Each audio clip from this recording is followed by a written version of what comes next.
Assalamualaikum warahmatullahi wabarakatuh.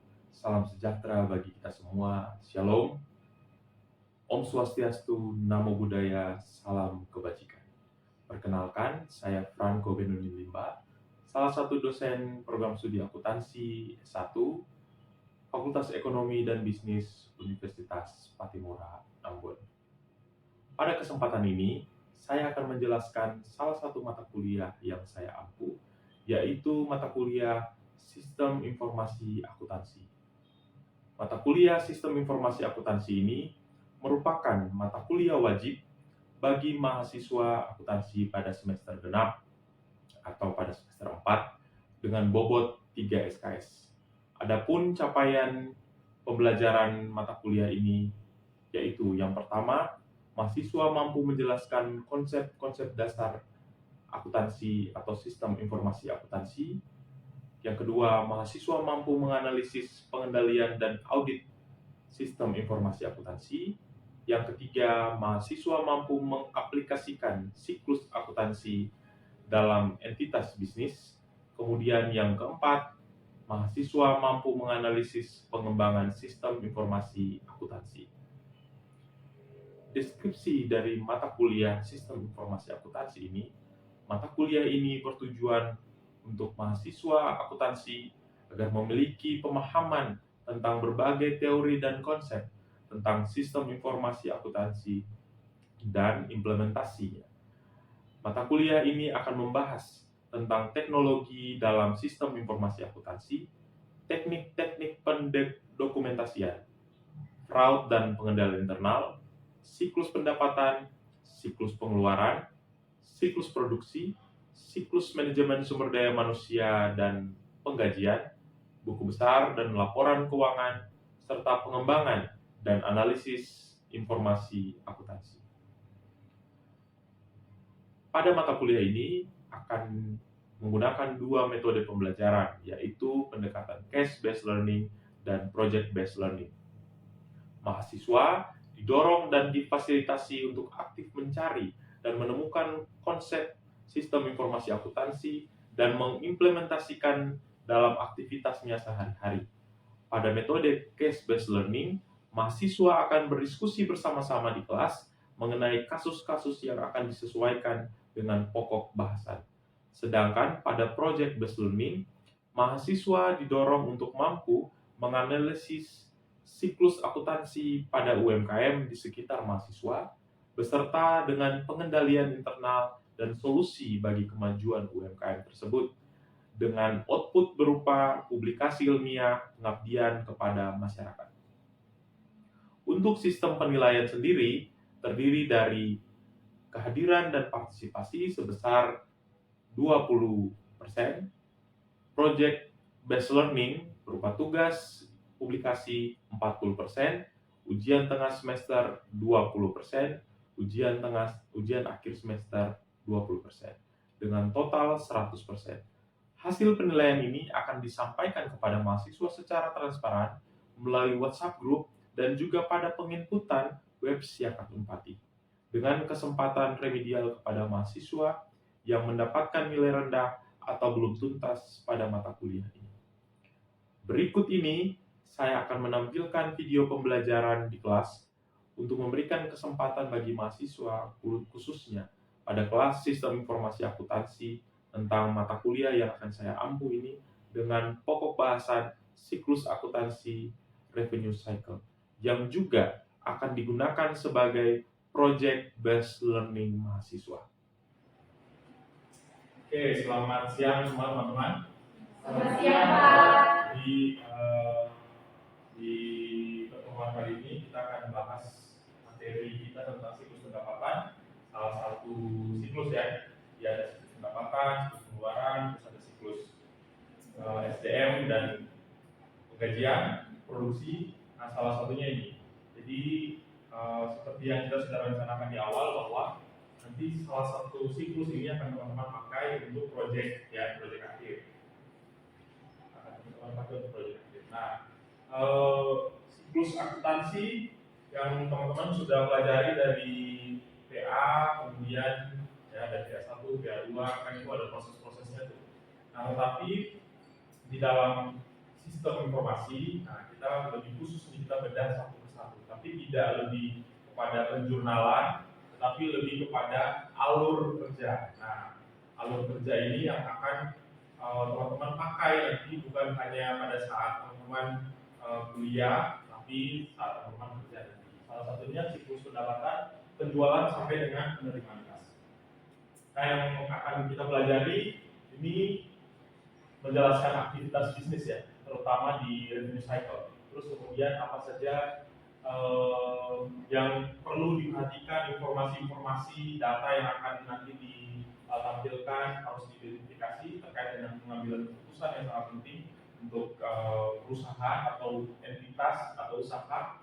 Nah, kemudian di sini ada fokus pada apa saja yang jadi ancaman atau jadi penghalang dalam revenue cycle. Kemudian teman-teman bisa lihat ada prosedur kontrol ya. Kontrol prosedur artinya ada pengendalian internal yang mungkin saja teman-teman bisa lihat di dalam siklus itu, kemudian dia mengatasi major threat yang sudah ada. Nah, kalau teman-teman lihat di revenue cycle ini ada aktivitas utama ya. Aktivitas utamanya di sini revenue cycle, tapi dia nggak berdiri sendiri. Dia punya kaitan dengan expenditure cycle, dia punya kaitan dengan production cycle, dia punya kaitan dengan human resource management dan payroll cycle. Ada juga buku besar ya dan pelaporan. Nah, semuanya itu saling terkait. Jadi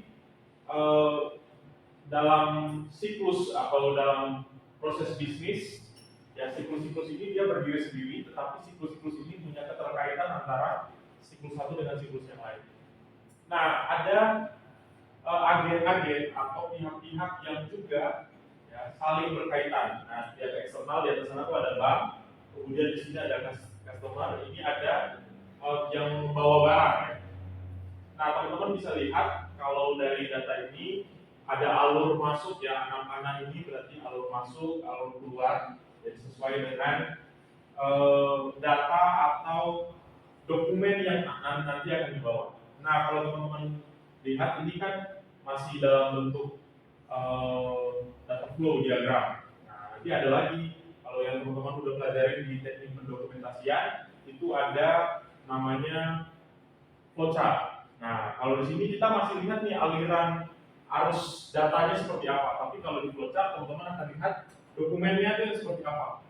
Nah, kalau di sini hanya ditulis bahwa queries atau order, ya pesanan barang itu ada. Tetapi kalau nanti secara rinci di dalam flowchart yang nanti teman-teman buat di dalam project, inquiries atau order itu dalam bentuk dokumen. Ya bisa aja dokumen untuk order barang, terus nanti ada slip permintaan barang. Nah itu yang akan dipakai. Nah begitu juga dengan pembayaran, misalnya ya kalau pembayaran kita kasih dalam kwitansi kan. Kalau kwitansi itu biasanya ada 3-4 warna. Nah 3-4 warna itu yang akan dipakai. Jadi dia akan dipakai di revenue cycle, di customer, terus akan dibawa ke bagian-bagian yang lain. Jadi secara keseluruhan siklus ini dia punya bagiannya sendiri, tetapi dia juga berkaitan dengan yang lain. Nanti sampai dengan pembayaran di bank dengan yang lain.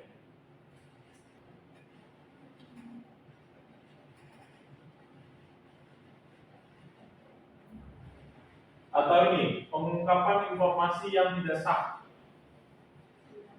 kehilangan atau kerusakan data utama master data atau kinerja yang buruk. Kira-kira kaitannya dengan ini aja. Nah, kita patokannya kalau di siklus ya, entah itu dia perusahaannya besar atau kecil, patokannya dia aja. Ya, terutama kalau perusahaannya manufaktur, dia produksi barang. Nah, misalnya dia ada sales, dia pasti punya database kan? Database ini kas, pembayaran kas, database customer, database sales. Kalau dia belum terkomputerisasi, tetap bisa pakai siang kan? Jadi misalnya ada yang usaha nih, tapi dia nggak punya sistem. Nah, bisa pakai tetap siangnya tetap jalan atau enggak? Gimana? Manual. Tapi bisa efektif nggak? Tidak mungkin tidak efektif. Ya, jadi kalau SIA bisa aja.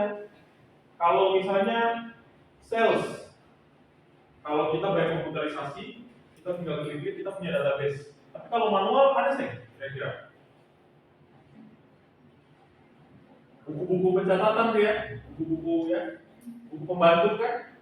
Kalau buku catatan itu kita bisa tahu penjualannya sekian ya. Terutama kalau misalnya penagihannya dia tidak langsung pembayarannya cash ya. Misalnya bentuknya piutang, berarti kita kan punya buku pembantu. Nah, catatan-catatan itu termasuk dari database. Kalau customer, ada nggak data customer? Kalau dia tidak terkomputerisasi, masih pakai manual, bisa? Tetap bisa ya? Bisa ya? Tetapi, nah, ancamannya ini, data yang tidak akurat, ya, data tidak akurat. Misalnya pencatatannya hari ini moodnya bagus, catatnya bagus. Besok ya pencatatannya ya tergantung mood. Kalau hari ini misalnya ada 100 pelanggan capek, gitu kan, moodnya kurang bagus, jadi mencatatnya juga kurang bagus. Misalnya pengungkapan informasi yang tidak sah, dikaitkan aja dengan itu. Nah, kira-kira gimana? Nih, kalau pengungkapan informasi yang tidak sah atau kehilangan kerusakan data utama atau master data, ada yang bisa kasih komentar? Kalau kerusakan ancaman yang mungkin ya terjadi kerusakan, kira-kira kayak gimana? Kalau gimana? Mungkin barang yang dikirim dari customer ke pembeli itu dia punya barang rusak atau tidak sesuai dengan keinginan yang sudah dipesan. Ya, bisa saja tidak sesuai. Nah, datanya tidak bisa saja karena datanya tidak akurat. Misalnya ini, waktu kita order barang tidak punya order ya, tidak punya data order, misalnya by phone, kita nggak lakukan pencatatan ya. Nah, ketika itu terjadi, maka data yang nanti akan kita kirim atau barang yang akan kita kirim itu dia tidak sesuai dengan spesifikasi. Nah, efeknya apa? Bisa aja harus dikembalikan lagi ya, kembalikan lagi. Nah, bisa tuh. Ada lagi yang lain nggak? Kalau ini kehilangan data atau kinerja itu kaitannya dengan ini, contohnya kayak gimana? Misalnya dia pakai computerized, ya, terkomputerisasi. Terus kena virus, ya, itu bentuk ancaman atau enggak? Datanya hilang ya, datanya korup ya. Atau kita menyimpan data tetapi pakai flash disk, ya, tidak disimpan di cloud, ya. Kalau disimpan di cloud kan aman, kapanpun kita akses internet bisa. Kalau flash disk kan itu bisa master datanya bisa hilang. Nah, itu adalah salah satu bentuk ancaman juga. Atau kinerja yang buruk, yang kinerja secara keseluruhan dari sales all dari revenue cycle ini, dia tidak berkaitan dengan yang lain. Misalnya inventory tidak punya pencatatan persediaan yang memadai, ya kan? Harus kan ada punya pencatatan tuh masuk keluarnya, jumlah barangnya, ya kan? Harus sesuai. Nah, kalau dia nggak sesuai, berarti ketika ada sales order masuk, kita nggak tahu nih barangnya kita punya apa enggak. Nah, inventory ini dia ya bukan hanya berhubungan dengan sales ini, tetapi ya kaitannya nanti dengan shipping, kaitannya dengan expenditure dan juga purchasing. Oke. Nah, ini ada general review cycle control, ya, pengendalian integritas, pembatasan data, pembatasan akses ke data utama, kemudian meninjau perubahan pada data utama, mengendalikan akses, enkripsi, proses backup dan pemulihan dari bencana, laporan manajerial. Ada yang bisa kasih komen? Salah satu dari yang di atas. Nah, contoh ya, enkripsi. Misalnya kalau database kita disimpan, kalau pakai Google Drive, kan kita bisa log ya, datanya kita ya, di log. Ada yang bisa view aja, ada yang bisa jadi editor. Nah, itu database-nya bisa seperti itu disimpan. Atau kita pakai password ya. Nah, jadi bisa aja. Kalau yang lain, ada nggak yang bisa kasih komentar? Ada? Mana? Ya, terkait dengan poinnya prosedur backup dan memilih dari rencana, menurut pendapat saya itu memang patut untuk dilaksanakan karena mengingat ini adalah proyek sistem, jadi mau tidak mau backup data dan juga informasi apalagi terkait dengan siklus penjualan atau siklus pendapatan itu sangat penting. Nah, apabila suatu data disimpan dalam suatu sistem saja, menurut saya tidak cukup karena ini proyek sistem bisa saja terjadi hal-hal yang tidak memungkinkan seperti Bapak katakan tadi bahwa bisa saja terkena virus atau bahkan data-datanya bisa terhapus secara tidak sengaja. Dan oleh karena itu prosedur backup harus dilakukan untuk terjadi pemulihan dari bencana-bencana yang tidak memungkinkan sehingga untuk proses cycle atau bahkan siklus pendapatan ini dapat berjalan sebagaimana yang direncanakan. Oke, ada lagi yang lain yang mau menambahkan? Backup ya. Nah, kalau backupnya nih, misalnya gini, kalau teman-teman tahu aktivitas bisnis kan lebih banyak di Jakarta, ya aktivitas bisnis banyak di Jakarta, perusahaan-perusahaan. Tetapi harusnya mereka punya backup, ya backup data itu di luar Jakarta. Misalnya karena dia juga jadi ibu kota, ya dia rawan dengan arus politik, ya demo misalnya, tapi dia juga rawan misalnya banjir segala macam. Nah misalnya kondisi terjadi dalam suatu tempat, dia punya akses untuk mengambil data di tempat lain. Nah misalnya contohnya terbakar, ya tapi tidak menutup kemungkinan perusahaan-perusahaan lain juga gitu prosedur backup. Nah kalau di perusahaan-perusahaan kecil atau UMKM, ya perlu nggak nih prosedur backup dan pemulihan dari bencana? Perlu ya. Perlu, karena kalau misalnya kita nggak tahu nih, amit-amit ya terjadi gempa, terjadi kebakaran. Nah kalau misalnya kita hanya mengandalkan manual tadi, kalau manual tadi lebih parah ya, kita mengandalkan drive yang biasa. Nah kalau terjadi masalah ini ya udah habis, kita harus mulai data lagi dari awal. Tapi ketika kita punya backup misalnya di cloud, penyimpanan di cloud, maka itu pasti otomatis sangat aman. Jadi penyimpanannya kita udah melakukan pengendalian, kontrol pengendalian. Nah, jadi sebenarnya kalau tugas teman-teman itu harusnya dia bukan cuma memetakan ini aja, jadi alurnya udah betul tuh. Kalau ada yang order barang itu pakai surat, pakai order, ya beda kalau misalnya ordernya itu di toko kelontong, ya tinggal bilang aja tunjuk. Tapi kalau misalnya di rumah makan, kan mereka pakai bukti ya bayaran. Nah, itu adalah salah satu bentuk dari pengendalian. Oke.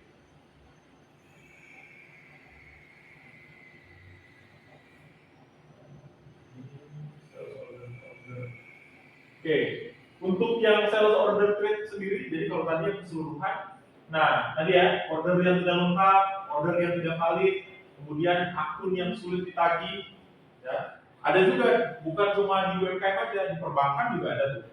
Orang kasih pinjam kredit tetapi sulit ditagih. Jangankan perbankan, koperasi aja, ya. Sulit ya. Nah, kehabisan atau kelebihan persediaan. Jadi managing persediaan juga itu sangat penting. Nah, kehilangan pelanggan itu juga termasuk salah satu di antaranya. Jadi bagaimana sistem itu, sistem informasi akuntansi, dia memanage semua apa yang ada di dalam satu siklus itu, kemudian dia mengembangkannya di perusahaan. Nah, ini salah satu bentuk kontrolnya nih, kalau teman-teman lihat, ya kontrolnya pengendalian pembatasan akses. Jadi misalnya yang bisa akses di sistem itu orang-orang tertentu, sama seperti teman-teman akses siakan, dikasih password kan, user dan password. Nah itu untuk membatasi. Nah kalian order apa? Order mata kuliah, sesuai kan? Nah itu membatasi. Jangan sampai ada orang lain yang masuk. Tapi kesalahan kita apa? User sama passwordnya kita kasih di tengah, atau passwordnya masih password yang standar, ya. Itu ketika proses itu terjadi, kita nggak bisa nih karena kontrolnya kita lemah. Oke. Nah ini terkait dengan shipping, ya, shipping rate-nya, pengangkutan produk yang salah tadi ya, kita salah angkut barang, pencurian persediaan. Tadi kan kita punya database inventory. Nah tapi kita punya nggak pencatatannya, jangan sampai dan persediaannya hilang. Nah itu bahaya juga tuh, kesalahan pengiriman. kontrolnya, teknologi barcode, pencocokan daftar angkut, ya. Nah, ini semuanya dilakukan, jadi teman-teman lihat tadi di dalam satu siklus itu kelihatannya cuma arus-arus datanya aja. Tetapi di dalamnya kita bisa mengidentifikasi kemungkinan terjadinya masalah. Nah, kemungkinan dia bisa kita atasi masalah itu agar usaha kita bisa efektif dan efisien. Oke. Kemudian membuat tagihan, ya. Membuat tagihan, billing. Ada juga kegagalan penagih utang. Jadi kita salah. Harusnya Alif yang utang, ya. Kita sering data Alif punya nama, kita data Ol punya nama. Nah, waktu tagih loh, ini tagihannya tidak sesuai. Nah, kalau di prosedur audit kita lakukan konfirmasi, ya. Konfirmasi itu. Benar nggak Alif punya utang sekian tanggal sekian? Nah, benar. Dan ini bukan hanya dipakai di perusahaan atau di UMKM, di perbankan juga teman-teman pakai. Jadi siklus akuntansi ini bukan hanya mengacu pada satu proses, ya, di entitas kecil, tapi sampai besar, skala nasional, skala internasional, semuanya akan pakai. Memang kredit tidak sesuai, posting kesalahan tagihan, itu mempengaruhi. Nah, kontrolnya, pemisahan fungsi, pencocokan, ya, email laporan tagihan, pembatasan akses, ya, dari tadi, hampir semua itu pembatasan akses. Karena itu, tidak boleh menaruh pekerjaan yang banyak pada satu orang. Itu berisiko sekali untuk terjadinya fraud itu ya. Oke, cash collection terakhir ya. Ini penagihan, kemungkinannya pencurian kas, ya, permasalahan arus kas. Oke, permasalahannya pemisahan fungsi tadi ya.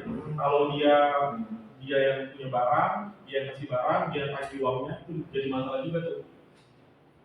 Menggunakan register kas, mendepositokan kas. Nah, cash flow ini bisa jadi masalah ya. Kalau pencurian kas kita udah tahu, misalnya gini, bendahara pegang uang, ya, bendahara pegang uang.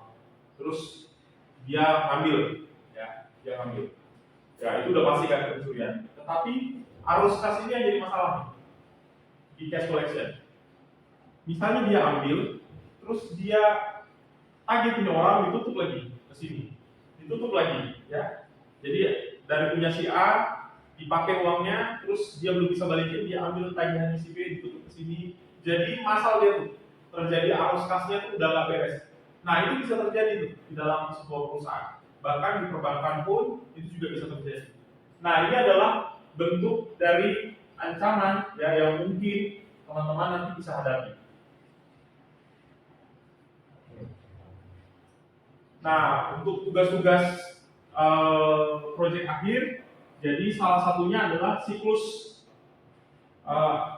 penerimaan, siklus pendapatan, revenue cycle. Nanti masih ada siklus-siklus lain lagi yang akan dipelajari di minggu-minggu berikutnya. Nah, silakan teman-teman berproses, cari kelompok, terus kemudian silakan teman-teman cari usaha, entitas yang bisa untuk menerapkan siklus ini, kemudian mengikuti kaidah-kaidah untuk penulisan dan juga untuk publikasi.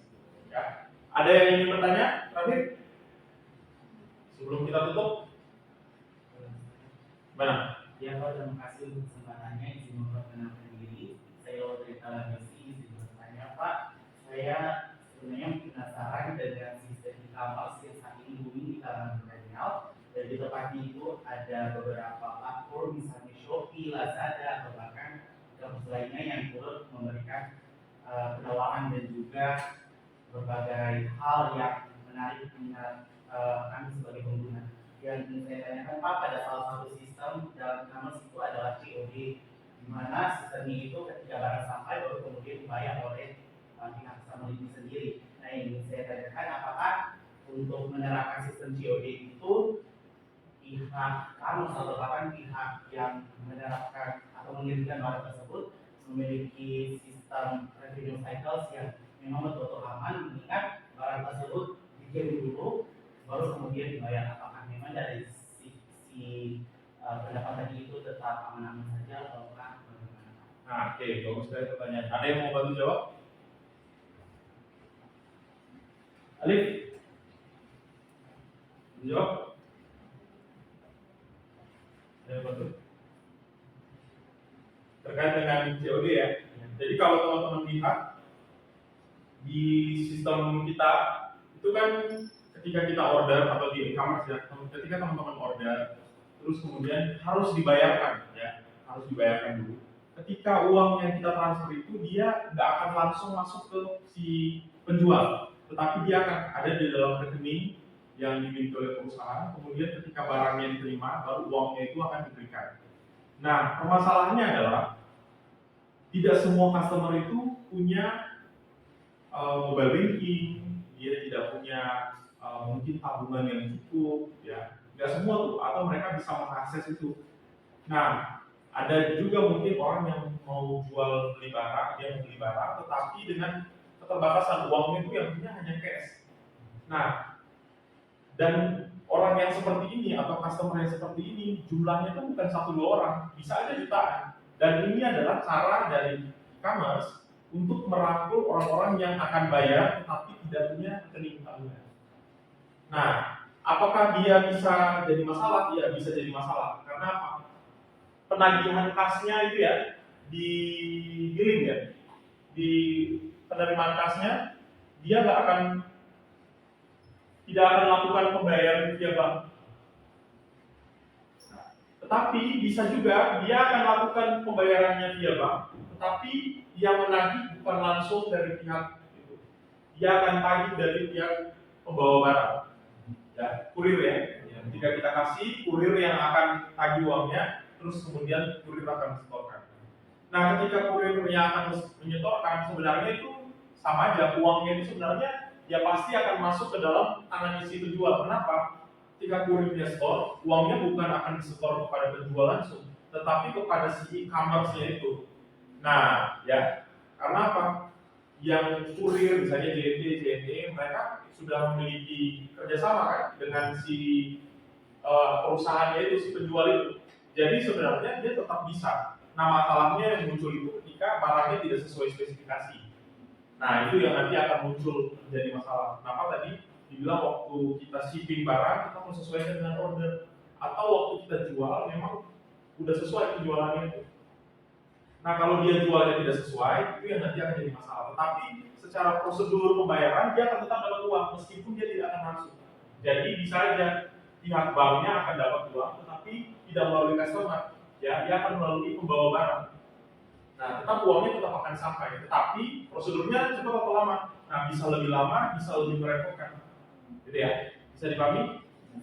Oke, kalau bisa dipahami, berarti tugasnya teman-teman semuanya bisa disiapkan. Nanti kita jumpa lagi minggu depan. Selamat siang.